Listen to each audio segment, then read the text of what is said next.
2026 সালের শুরু থেকেই হাম রোগের প্রাদুর্ভাব এক ভয়ঙ্কর রূপ ধারণ করেছে। চলতি বছরের প্রথম 3 মাসেই অন্তত 38 শিশুর মৃত্যু হয়েছে, যার মধ্যে 32 জনই মারা গেছে মার্চ মাসে। রাজধানীর মহাখালী সংক্রামক ব্যাধি হাসপাতালে সর্বোচ্চ 21 জন শিশুর মৃত্যু হয়েছে। এছাড়া ঢাকা শিশু হাসপাতাল, ময়মনসিংহ মেডিকেল কলেজ ও উত্তরবঙ্গের বিভিন্ন জেলায় সংক্রমণের হার উদ্বেগজনক। বর্তমানে দেশের হাসপাতালগুলোতে আক্রান্ত শিশুর সংখ্যা গত বছরের তুলনায় কয়েক গুণ বেড়েছে।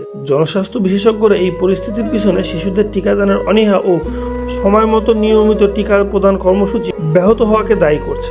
বিশেষ করে গত বছর স্বাস্থ্যকর্মীদের ধর্মঘট এবং ভিটামিন ক্যাপসুল বিতরণ কার্যক্রম ব্যাহত হওয়ায় শিশুদের রোগ প্রতিরোধ ক্ষমতা কমে গেছে। হামের সংক্রামক নিয়ন্ত্রণে স্বাস্থ্য অধিদপ্তর বর্তমানে বড় ধরনের চ্যালেঞ্জের মুখে পড়েছে। যদিও মাঠ পর্যায়ে টিকার মজুদ প্রায় শেষ, তবে সরকার ইতিমধ্যে 604 কোটি টাকার টিকা ক্রয়ের প্রস্তাব অনুমোদন করেছে। বিশেষ ক্যাম্পের জন্য নতুন টিকা দেশে এসেও গেছে। স্বাস্থ্য মন্ত্রণালয় জানিয়েছে, ঈদুল আজহার আশেপাশে দেশব্যাপী বিশেষ টিকা প্রদান কর্মসূচি শুরু করার সম্ভাবনা রয়েছে। যেহেতু হাম অত্যন্ত সংক্রামক এবং এটি থেকে নিউমোনিয়া বা মস্তিষ্কের সংক্রামকের মতন জটিল রোগ তৈরি হতে পারে, তাই শিশুদের দ্রুত 2 ডোজ টিকা নিশ্চিত করা এবং আক্রান্তদের পুষ্টিকর খাবার ও ভিটামিন এ প্রদানের উপর গুরুত্ব দিচ্ছে চিকিৎসকেরা। সঠিক সময় পদক্ষেপ না নিলে এবং জনসাধারণের সচেতনতা বৃদ্ধি না পেলে এই প্রাদুর্ভাব আরও দীর্ঘস্থায়ী হতে পারে বলে আশঙ্কা করা হচ্ছে।